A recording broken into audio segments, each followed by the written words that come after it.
Sir পুলিশের হাতে ঠিক কেমন ক্ষমতা চলে এলো? তো পুলিশের হাতে তো বলছি যে ধরুন যে প্রিভেন্টিভ ডিটেনশন 1 বছর করে রাখতে পারবে, ব্যানিশমেন্ট 1 বছর করে দিতে পারবে, সম্পত্তি ক্রোক করে নিতে পারবে। তো অনেক বেশি ক্ষমতা এসছে।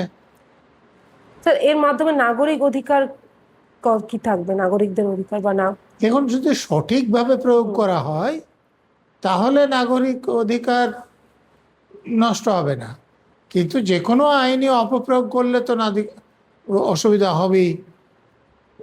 নাগরিকদের যে অধিকার আছে সেটা খর্ব হবেই।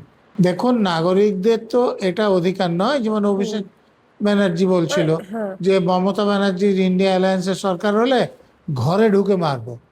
তো এই অধিকার খর্ব হবে, তো এটাকে তো আপনি নাগরিক অধিকার বলতে পারেন না, এটা অপরাধ প্রবণতা। তো সে অপরাধ প্রবণতা বন্ধ হবে, নাগরিক অধিকার নয়। মমতা ব্যানার্জি হুম, মুখ্যমন্ত্রী এবং পুলিশ মন্ত্রী থাকায় তা আপনারা হুম, দেখেছেন বীরভূমের অনুব্রত মণ্ডল, ওই যে উত্তর 24 পরগনায় জায়েন্ট সিং, হুম।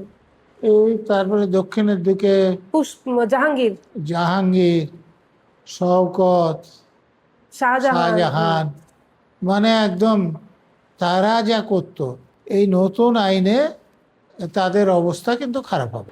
এই বিল আসার পরে আপনার কি মনে হয় সার্বিক প্রশাসনিক দিক থেকে কি ধরনের? প্রশাসনের লোকেরা যদি গুন্ডাদের দমন করতে চান তাহলে খুব ভালোভাবে করতে পারবে, আর যদি অপব্যবহার করেন তাহলে খারাপ হবে। আপনি আশাবাদী? আমি আশাবাদী যে প্রশাসনের লোকেরা এটাকে সঠিকভাবে প্রয়োগ করবে।